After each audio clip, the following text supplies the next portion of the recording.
我哋嘅 program 名咧就叫做 Karate Power 啦，咁中文名就空手道職涯道場啦。其實我哋目標咧就係透過訓練一啲嘅 SN 青年咧成為助教嘅。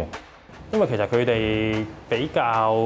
有耐性嘅，其實對於我嚟講，對於某一樣嘢佢哋會好專注、好執着嘅。即係你可能佢講呢個動作佢做得唔靚，佢會花更多嘅時間去練翻好，跟住問你我呢個動作做得好唔好啊咁樣。呢個係佢哋嘅優勢啦。透過訓練佢哋，首先就做一啲嘅空手道技術啦，訓練到佢哋嘅身體機能啦，一啲社交能力啊，同埋培養佢哋自信心啦。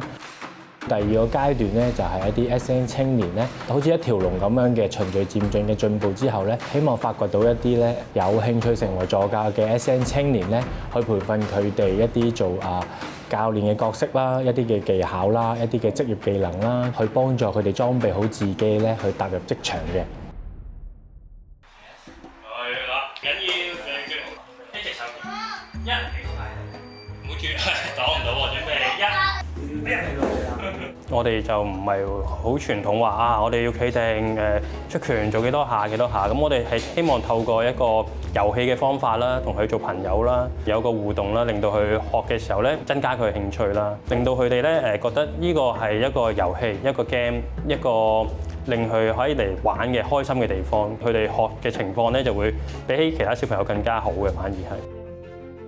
咁我哋個背後嘅核心理念咧，我哋覺得咧每位小朋友咧都係好獨特嘅。咁只不過可能有時候一啲特別嘅小朋友咧，需要用啲特別嘅方法啦，好似一個 spectrum 咁樣去到幫助佢哋，係啦。咁去睇小朋友嗰個嘅能力，係啦。我哋深信咧，佢哋係會不停去進步嘅。可能一開始嘅時候，佢哋需要多啲協助，去到訓練完一段時間之後咧，佢哋咧就會慢慢可以咧自己能夠獨立完成一啲訓練嘅。呢個都係我哋嘅方向啦，希望能夠幫助佢哋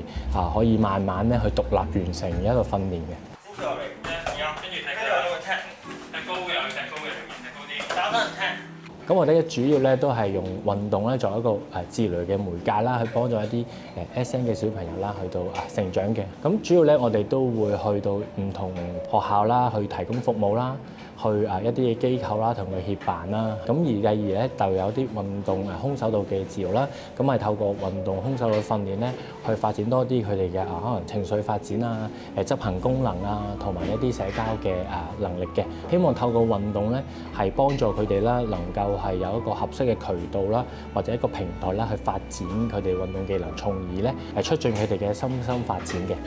咁希望呢個計劃可以幫到佢哋出去做嘢啊，或者嚟緊繼續喺度幫手啊，一個叫做專業啦，或者一個技能啦，可以幫到佢哋喺出邊做嘢或者發展咁樣都可以做好咯，可以做到。